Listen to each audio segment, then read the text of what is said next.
तो स्टूडेंट, स्वागत है आप सभी का एक बार फिर से हमारे इस ऑफिशियल यूट्यूब चैनल में। मैं चंदन कुमार हाजिर हूँ आप सभी के सामने अपनी एक और नई वीडियो के साथ। तो गाइस, आज के इस नई वीडियो में हम बात करेंगे उन सभी स्टूडेंट्स के लिए जो प्लेटो को पढ़ रहे हैं और उन्होंने लास्ट वीडियो हमारी ये देख ली थी जिसमें हमने प्लेटो के जीवन परिचय के बारे में बात करी थी। आज हमारी वीडियो का प्लेटो का सेकंड सीरीज है जिसके अंदर हम प्लेटो के समक्ष मौजूद समकालीन परिस्थितियां कौन कौन सी थी, यानी प्लेटो जिस समय में वो मौजूद थे तो उस समय वह कौन कौन सी परिस्थितियां मौजूद थी, इन सभी को हम समझने का प्रयास करेंगे। और साथ ही साथ प्लेटो को समझने के लिए ये दोनों की दोनों वीडियो आप सभी के लिए बहुत जरूरी है। अगर आप लोगों ने पिछली वीडियो नहीं देखी है तो आप पहले पिछली वीडियो को देखिए ताकि ये भी आपको समझ में आए और प्लेटो को अच्छे तरीके से आप अपने एग्जाम्स के लिए प्रिपेयर कर पाए। तो यहाँ पर सबसे पहले यही चीज लिखी है कि किसी भी विचारक को समझने के लिए सबसे पहले उसके वातावरण को समझना बहुत जरूरी है, क्योंकि वो किस वातावरण में था। अधिकतर जितने भी प्राचीन विचारक थे या फिर आधुनिक विचारक हैं, वो ऐसे विषयों को चुनते हैं लेख लिखने के लिए या ऐसे विषयों पर अपने विचार देते हैं वो जो उनके समय में मौजूद था। तो यहाँ पर अगर हम देखें तो जो प्लेटो थे उन्होंने अपने समय की जो भी समस्याएं देखी उन्होंने उस पर विचार दिए। तो प्लेटो ने, अगर हम देखें उनके विचारों को, तो उनके जो तत्कालीन वातावरण थे, उस समय के जो वातावरण थे उससे बहुत ज्यादा प्रभावित हुए। जैसे ये एथेंस में रहते थे तो एथेंस में जो भी कमियां मौजूद थी वो सभी कमियां इन्होंने अपने रचनाओं के माध्यम से दूर करने का प्रयास किया। जैसे वहां पर शासन संबंधित दोष था तो उन्होंने बताया कि किस तरीके से एक अच्छा शासक आ सकता है दार्शनिक राजा के सिद्ध। वहां पर समाज में न्याय नहीं था तो उन्होंने अपने न्याय के बारे में बात करी। उन्होंने एथेंस में मौजूद जो शिक्षा व्यवस्था थी उसको बदलने की बात करी। तो इन सब चीजों पे उन्होंने अपने विचार दिए थे। तो प्लेटो ने अपने समय में जो नगर था, नगर राज्य, विशेषकर एथेंस की जो कमियां थी उनको देखा और उन पे ही अपने विस्तृत लेख लिखे। उन्हीं पे उन्होंने क्या किए, अपने विचार प्रस्तुत किए। याद रखना है कि उस समय जो एथेंस का जो वातावरण था वो, उनमें क्या क्या परिस्थितियां थी जो प्लेटो के कालीन में थी, तो वो निम्नलिखित है, यानी उसको हम इस तरीके से समझेंगे। सबसे पहली बात तो अगर हम बात करते हैं प्लेटो के समय की परिस्थिति, तो उस समय व्यक्तिवाद और आपका अतिरेक या फिर स्वार्थ की प्रभुत्ता थी। व्यक्तिवाद का मतलब होता है जब हम किसी एक व्यक्ति विचारक की ही बात करते हैं, जब वहां पर केवल कुछ लोगों का ही भला सोचा जाता है या कुछ लोग ही पूरी की पूरी व्यवस्था में अपनी भागीदारी को निभाते हैं। तो उस समय प्लेटो ने बताया कि व्यक्तिवाद जो है बहुत चरम पर था। जब प्लेटो मौजूद थे, व्यक्तिवाद क्या था, बहुत चरम पे था। लोग केवल अपने स्वार्थों को पूर्ति करने में लगे हुए थे, चाहे कोई शासक हो या फिर शासित हो। जो भी लोग थे वो केवल अपने स्वार्थों को पूरा करने में लगे हुए थे। सत्तारूढ़ यानी जो शासन संभालने वाले शासक वर्ग थे, उन्होंने अपने जो राजनीतिक अधिकारों का प्रयोग है केवल केवल अपने फायदे के लिए किया, अपने आर्थिक पूर्ति के लिए किया। यानी जो भी उनको अधिकार था उन्होंने उसमें भ्रष्टाचार किया। जो भी शासक थे उन्होंने केवल अपने फायदे के लिए ही उन अधिकारों का क्या किया, उपयोग किया। तो आपको ये याद रखना है। इसके बाद में राजनीतिक पद की कोई पवित्रता नहीं थी। जैसे आज के जमाने में राजनीतिक पद दिए जाते हैं तो उसमें जो शासक वर्ग है उससे ये उम्मीद की जाती है सर्वदा हमेशा कि वो उस पद की गरिमा को बनाए रखेगा, भ्रष्टाचार नहीं करेगा, अपने अधिकारों का दुरुपयोग नहीं करेगा। परंतु उस समय जब प्लेटो थे उस समय जो राजनीतिक पद था उसमें कोई पवित्रता नहीं रही। शासक वर्ग केवल क्या करते थे, ऐसे लोगों को सपोर्ट करते थे जिनसे उन्हें ज्यादा कर मिलता था, या फिर हम ये कह सकते हैं कि वो केवल और केवल अपने हितों को बढ़ाने में ही अपने अधिकारों का उपयोग कर रहे थे। इसके अलावा पूरी की पूरी जो राजनीति थी वो सोफिस्ट के प्रभाव में थी। इंपॉर्टेंट है, ये बात याद रखना है। साथ ही साथ सोफिस्टों के अनुसार राज्य में केवल उन लोगों का ही ज्यादातर सपोर्ट किया जाता था जो ज्यादा टैक्स दिए जाते थे। यानी राज्य में बेसिकली व्यक्तिवाद चरम पर था, ये आप सभी को ध्यान रखना है, और ऐसे लोगों को ही सपोर्ट किया जाता था। इस व्यक्तिवाद की भावना ने एथेंस के नगर को अलग अलग गुटों में बांट दिया। याद रखना है कि एथेंस जो है वो धीरे धीरे अलग अलग गुटों में, अलग अलग समूहों में बंटना शुरू हो जाता है और इस तरीके से एथेंस जो है वो कमजोर हो जाता है। और हम सब ने देखा कि एथेंस और स्पार्टा ये दोनों के दोनों यूनान के प्राचीन नगर थे और इन दोनों के बीच में युद्ध भी होता है। और प्लेटो क्या करता है, देखता है कि उसका जो एथेंस है वो युद्ध हार जाता है। और युद्ध हारने की जो सबसे बड़ी वजह थी वो शासक वर्ग का द्वारा जो है ठीक ढंग से अपने अधिकारों का प्रयोग ना करना। जो धनी वर्ग के लोग थे और केवल उनका ही वो प्रतिनिधित्व करते थे। इसीलिए हम यहाँ पर देखते हैं कि प्लेटो ने अपनी जो मौजूदा व्यवस्था थी उसके खिलाफ में उन्होंने अपने विचार प्रस्तुत किए थे। इसके अलावा नगरों में अल्पतंत्रीय सरकारें थी। अल्पतंत्रीय सरकारों का मतलब क्या है? यहाँ पर अल्पतंत्रीय सरकारों का मतलब ये है कि नगरों में जो सरकारें थी वो लोकतंत्र की थी, लेकिन लोकतंत्र में भी कुछ ही लोग ऐसे थे जो इस सरकार को चुनने में या सरकार द्वारा जिनके लिए काम होता भी था तो वो कुछ ही लोग थे जिनके लिए खास काम होता था।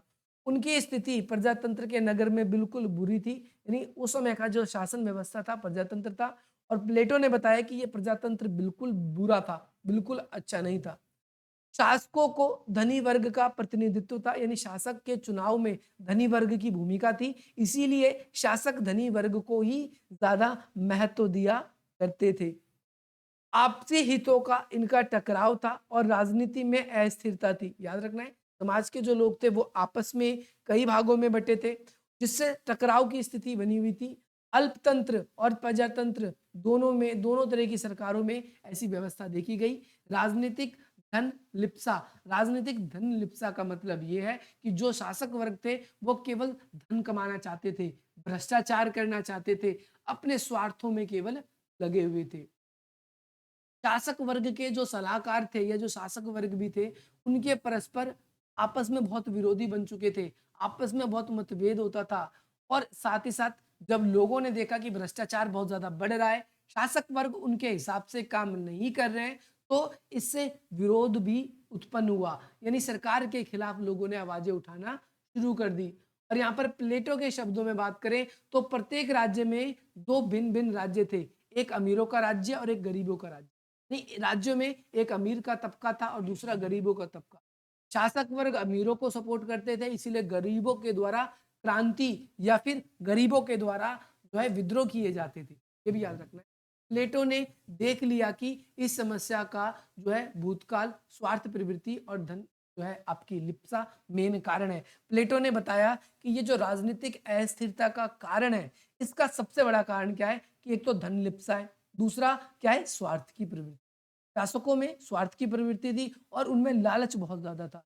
इसीलिए अतः जो है इस बुराई को दूर करने के लिए प्लेटो ने शासकों के लिए धन संपत्ति अथवा बार बार अपने जो शासकों को इतने ज्यादा अधिकार दिए गए थे संपत्ति के, इस अधिकार का प्रत्यक्ष विरोध किया।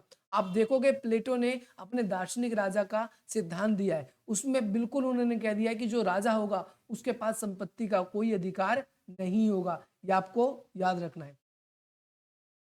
अगला है अव्ययवाही व्यवस्था या अव्ययवाही हस्तक्षेप। इसमें क्या था कि उस समय एथेंस में अव्यवहारवादी जो है हस्तक्षेप मनोवृत्ति की थी। यहाँ पर लॉटरी प्रथा थी। उन्होंने कहा पहली बात तो जो सरकार मौजूद थी वो बिल्कुल बेकार है, लोकतांत्रिक सरकार थी, वहां लोकतांत्रिक सरकार थी। और प्लेटो ने कहा कि ये लोकतांत्रिक सरकार है बिल्कुल बेकार है। ये एक लॉटरी सिस्टम की तरह है। जैसे लॉटरी सिस्टम में क्या होता है कि हम जाते हैं, पर्चियां खोलते हैं और जिसकी किस्मत का साथ मिलता है वो भाई जीत जाता है। ऐसे ही यहाँ पर प्लेटो कहता है कि लोकतंत्र में लॉटरी सिस्टम होता है कि वहां पर पर्चियों से सरकार को चुना जाता है। और कई बार इस लॉटरी प्रथा की वजह से हम देखते हैं कि अज्ञानियों और मूर्ख व्यक्तियों को राजनीति में भाग लेने का मौका मिल जाता है, क्योंकि राजनीति में जाने के लिए कोई योग्यता ही नहीं रखी गई। लोकतंत्र में अगर आपके पास पैसा है आप चुनाव लड़ सकते हो, तो आप इस वजह से प्लेटो ने क्या कहा, इस दोष से प्लेटो बहुत अच्छी तरीके से परिचित थे और वह कहते थे कि भाई जो लोकतंत्र है वो मूर्खों का शासन, मूर्ख व्यक्ति की जगह हमें कार्य विशिष्टता होनी चाहिए। कार्य विशिष्टता का मतलब है कि ऐसा व्यक्ति ही शासक बने जो शासक बनने योग्य हो। इसीलिए वे सुझाव देते हैं कि प्रत्येक व्यक्ति वही काम करे जिसके लिए उसका स्वभाव है, जिसकी आत्मा जिस काम के लिए कहती है। प्लेटो के अनुसार प्रत्येक व्यक्ति की आत्मा में कुछ गुण होते हैं और उन गुणों के आधार पर उसे अपनी योग्यता की पहचान करनी चाहिए और साथ ही साथ उसी हिसाब से वो काम आत्मा की गुणों के बारे में प्लेटो ने 3 तरीके के आत्मा बताई है। पहला बताया है जिसमें साहस होगा, दूसरा जिसमें शौर्य होगा, विवेक होगा। देखो साहस शौर्य एक में होगा, दूसरे में विवेक होगा और तीसरे में क्या होगा कि उसमें भूख होगी, तृष्णा होगी। जिसमें भी साहस या शौर्य होगा वो सैनिक बनेगा, जिसमें विवेक होगा वो शासक बनेगा और जिसमें भूख होगी या तृष्णा होगी वो क्या करेगा, वो उत्पाद। तो प्लेटो का मानना था शासक वर्ग यानी दर्शन शास्त्र का जो अध्ययन कला ने सीखी हो, राज्य की शासन कला सीखी हो, जिसे विशेष प्रशिक्षण मिला हो, ऐसा व्यक्ति ही शासक होना चाहिए। इसीलिए उन्होंने कहा कि जो व्यवसायवादी हस्तक्षेप का सिद्धांत है ये नष्ट हो, लोकतंत्र जो है वो खत्म हो जाना चाहिए क्योंकि लोकतंत्र की वजह से ऐसे व्यक्ति भी शासन भाग ले हैं इनमें योग्यता नहीं है। अतः प्लेटो जो है वो कहते हैं कि शासक एक कला है और जिसे ये कला आए, जिसमें ये योग्यता हो, जो योग्य व्यक्ति हो, उसे ही शासन शासन में भाग लेने का मौका मिले। ये आपको याद रखना है। अगला प्लेटो ने कहा अज्ञानता का शासन, रूल ऑफ इग्नोरेंस जिसे कहते हैं। एथेंस में प्लेटो के समय में अज्ञानी लोग शासन में थे यानी लोकतंत्र थे, मूर्खों का शासन। इसके अलावा अपनी अज्ञानता के कारण उन्होंने सुकरात को भी मृत्यु दंड।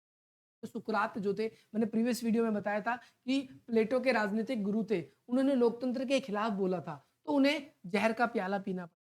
और प्लेटो ने इस बात का जिक्र किया कि जब सुकरात जैसे महान विद्वान ने, महान एक तरीके से दार्शनिक ने क्या किया, जब शासन की कमी बताई तो शासन की कमी सुधारने की जगह उन्हें मृत्यु दंड दे दिया गया। और इस घटना से प्लेटो बहुत ज्यादा क्या थे, दुखी थे। और इस दुखी व्यवस्था की वजह से उन्होंने क्या किया, भाई यहाँ पर लिखना है 30 की जगह 40 लिखना है। 40 निरंकुश शासकों का शासन देखा और प्रजातंत्र भी देखा, लेकिन दोनों की दोनों व्यवस्था कैसी देखी, दोष वाली व्यवस्था। उन्होंने कहा कि दोनों में से कोई सी भी व्यवस्था अच्छी नहीं है। शासक वर्ग को लॉटरी द्वारा चुना जाता बिल्कुल मूर्खता का काम और अयोग्य व्यक्ति को शासक वर्ग बना देना है, जो कि बिल्कुल ठीक नहीं है। प्लेटो ने कहा कि जो सद्गुण ही ज्ञान है, सद्गुण ही ज्ञान है, आपको याद रखना है। ये किसने कहा, प्लेटो ने कहा। और उसी आधार पे उन्होंने दार्शनिक राजा का सिद्धांत, उन्होंने क्या किया, दार्शनिक राजा का सिद्धांत दिया प्लेटो ने। प्लेटो का मानना था कि शासक और शासन दोनों खास चीज है और ये हर एक व्यक्ति को नहीं मिलना चाहिए। जो शासन करने योग्य हो उसी को शासन बनने का मौका मिलना चाहिए। प्लेटो का प्रमुख उद्देश्य अपनी अज्ञानी शासक जो है का शासन को स्पष्ट यानी ऐसे शासक को लाया जाए जो ज्ञान से भरपूर, अज्ञानी शासक नहीं होनी चाहिए। फोर्थ पॉइंट आप सभी के लिए आ जाता है जिसमें जो है आर्थिक असमानता मौजूद थी प्लेटो के टाइम पे, यानी इकोनॉमिक इनइक्वालिटी थी। तो प्लेटो के समय में शासक वर्ग जो है केवल धनी वर्ग का ही प्रतिनिधित्व करते थे, फर्स्ट पॉइंट में भी हमने देखा। और राजनीति क्या थी, धन कमाने का एक साधन। आज के जमाने में भी आप देखते हो, जो क्योंकि जो शासक होता है उसे कर वसूलने का अधिकार होता है और उस कर का वो उपयोग हालांकि जनता की भलाई के लिए करना चाहिए, परंतु आज के जमाने में भी हम देखते हैं बहुत सारे लोग, बहुत सारे नेता क्या करते हैं, शासन में केवल इसलिए आते हैं ताकि वो भ्रष्टाचार करें। तो उस समय की राजनीति में भी बताया गया है कि जो शासक थे वो धन कमाने का शासक एक साधन मानते थे और जनता में अमीर गरीब में अंतर करते थे। यानी अमीरों की बात तो मानते थे, अमीरों के लिए तो काम करते थे, परंतु जो ज्यादातर गरीब थे उनके लिए काम नहीं। शासक वर्ग धन लिप्सा के कारण जनता का शोषण कर रहे थे, यानी जनता का शोषण करते थे शासक। अपने स्वार्थ और अपने कल्याण की भावना केवल सहारा देते थे, अपने कल्याण की ही बात वो। उस समय जो अल्पतंत्र था यानी जो लोकतंत्र भी था या जो अल्पतंत्र था, दोनों में जो है दोनों तरह के जो लोग शासक थे वो केवल राजनीति को अपने लाभ कमाने का साधन बना रहे थे। आर्थिक असमानता ही सामाजिक संघर्ष का प्रमुख, लोगों में अमीरी गरीबी का अंतर था। सरकार भी इस अंतर को बढ़ा रही थी, सरकार भी केवल अमीरों के लिए काम कर रही थी, इसीलिए समाज में गरीबों के द्वारा बहुत ज्यादा संघर्ष किया जाता था। ये आप सभी को ध्यान रखना है, जिनका नाम है पार्कर। पार्कर के द्वारा कहा गया है कि अल्पतंत्रीय और प्रजातंत्र में पाई जाने वाली जो राजनीतिक कमियां थी दोनों की दोनों में और धन लिप्सा के मिश्रण की वजह से ये यहाँ पर कलह हो रहा था और साथ ही साथ में समाज में बहुत ज्यादा संघर्ष केवल इस वजह से हो रहा था, प्लेटो का ये कहना है। अगली बात, अगला पॉइंट है राजनीतिक अस्थिरता। प्लेटो के समय में एथेंस में राजनीतिक वातावरण दूषित हो चुका था, बहुत खराब हो चुका था। यूनान छोटे छोटे राज्यों में बट गया था, कमजोर हो गया था और सभी राज्य जो है अपने स्वार्थों में लगे थे। कोई देश के बारे में नहीं सोचता था, जो भी शासक वर्ग था वो केवल अपने स्वार्थ में लगा था। इस स्वार्थ आधारित प्रवृत्ति के कारण ही जो राज्य है वो कई भागों में बट गया और राज्य जब कई भागों में बट जाता है तो कमजोर हो जाता है और शासक की बागडोर जो है, शासन की जो बागडोर है वो ऐसे शासकों के हाथ में आ गई जो अयोग्य थे, जो शासन चलाने के लायक नहीं थे और लगातार राजनीतिक विरोध से एक ऐसी स्थिति बन गई कि प्लेटो में अपने जीवन काल में उसने 30 वर्षों तक स्पार्टा और आपका जो है 30 वर्षों तक हम डायरेक्टली देखते हैं एथेंस के बीच में और स्पार्टा के बीच में, दोनों मैंने बताया आपको में कि प्राचीन यूनान के नगर थे, इन दोनों के बीच में युद्ध हुआ।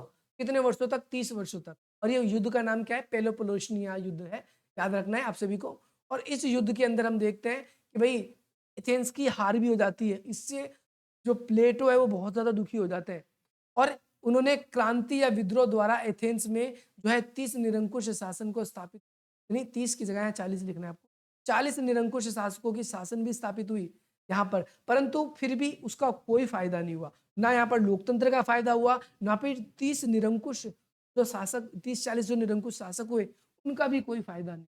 जनता व शासक के बीच में हिंसात्मक विरोध हमेशा होता रहा और इस लगातार राजनीतिक अस्थिरता, देखो 40 शासक बदल रहे हैं, एक व्यक्ति अपने जीवन में 40 शासकों को देख रहा है, तो 40 शासकों को देखने का मतलब वहां पर जो व्यवस्था मौजूद थी वो बिल्कुल ठीक नहीं थी। वहां पर हम ये कह सकते हैं क्योंकि इतनी राजनीतिक अस्थिरता थी, कोई भी अच्छे से पॉलिसी निभा ही नहीं पाएगा, कोई अच्छे से पॉलिसी लागू कर ही नहीं पाएगा। इसी से दुखी होकर प्लेटो ने दार्शनिक राजा का सिद्धांत दिया और कहा कि यदि ये शासक बन जाएगा दार्शनिक राजा, तो यहाँ पर जो भी कमियां मौजूद है, जो भी राजनीतिक अस्थिरता है वो खत्म। और इस तरीके से जो एथेंस है उसमें जो भी कमियां थी वो मैंने आपको बता दी। तो उपयुक्त वातावरण से या उपयुक्त बातों की वजह से आपको पता चल जाता है कि प्लेटो के समय में कैसी परिस्थितियां थी। और प्लेटो ने अपने प्रसिद्ध ग्रंथ जो है रिपब्लिक, इसके बारे में मैं अलग से वीडियो बनाऊंगा रिपब्लिक के बारे में, उसकी रचना करी और तत्कालीन एथेंस की जो समस्त बुराइयों को दूर करने का सुझाव भी दिया कि कैसे दार्शनिक राजा बनेगा, कैसे एथेंस के अंदर जो कमियां हैं उन कमियों को दूर किया जाएगा और कैसे एथेंस को एक ताकतवर और अच्छा देश, ये सभी था। इट्स ऑल अबाउट प्लेटो के जो समकालीन जीवन परिस्थिति थी। आई होप आपको ये वीडियो पसंद आएगी और आप इस वीडियो को लाइक करेंगे। अगर आपने अभी तक इस वीडियो को लाइक नहीं किया तो जल्दी से लाइक करें और चैनल को सब्सक्राइब नहीं किया तो चैनल को भी सब्सक्राइब। अगली बार जब यूट्यूब पे वीडियो आए तो आपको उसका नोटिफिकेशन मिल जाए और इजीली आपको सारा का सारा कंटेंट भी मिल जाए। इसके अलावा टेलीग्राम ग्रुप्स पे नहीं जुड़े हो तो जुड़ जाइए, क्योंकि लगभग 800 स्टूडेंट्स हमारे साथ जुड़ चुके हैं। आपका भी हमारे चैनल पर स्वागत, तो आप जरूर जुड़िए। बाकी मिलते हैं आपसे वीडियो में। जय हिंद, जय भारत।